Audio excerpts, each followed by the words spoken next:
Welcome to student dictation. Dictation 5 second बाद शुरू होगा। Ready start. विधाता की सृष्टि द्वंद्वात्मक है।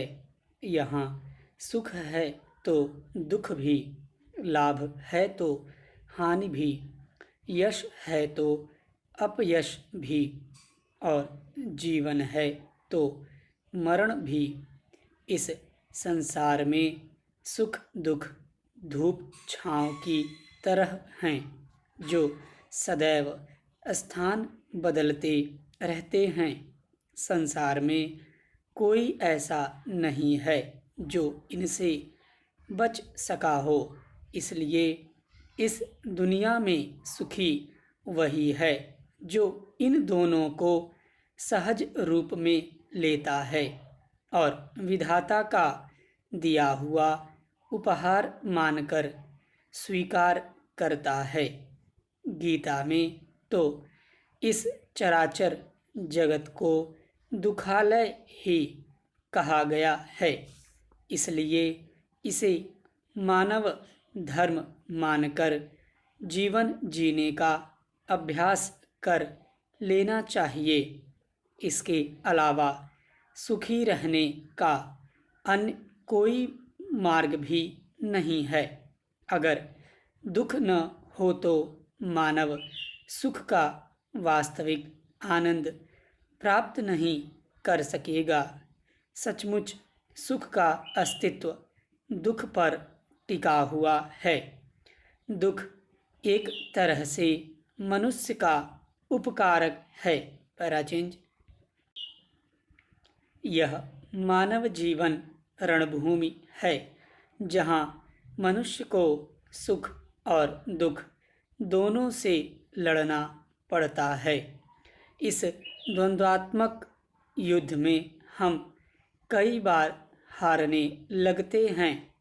हताश और निराश होकर जीवन के रण में अर्जुन की तरह हथियार डाल देते हैं। जो कर्मवीर दृढ़ संकल्पी मनुष्य को शोभा नहीं देता। यह जरूरी नहीं कि हर बार भगवान श्री कृष्ण साक्षात उपस्थित हों।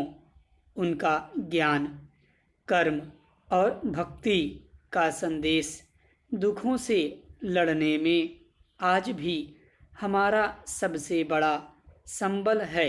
पैराचेंज।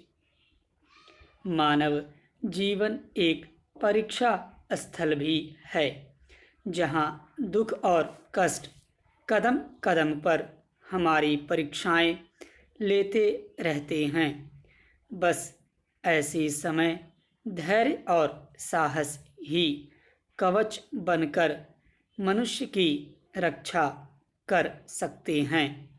जीवन में हमें यह स्मरण रखना चाहिए कि सुख का मार्ग हमेशा दुख से होकर गुजरता है। जिसे दुख भी हंसकर जीना सीख लिया, वही सच्चे सुख का आनंद ले सकता है। जाड़ा गर्मी की तरह सुख दुख में भी सम रहने वाला व्यक्ति ही जीवन के सच्चे मर्म को समझता है। जीवन में यही समरसता जिंदगी की सच्ची परिभाषा है। यही गीता का संदेश है और यही मनुष्य का धर्म भी। स्टॉप।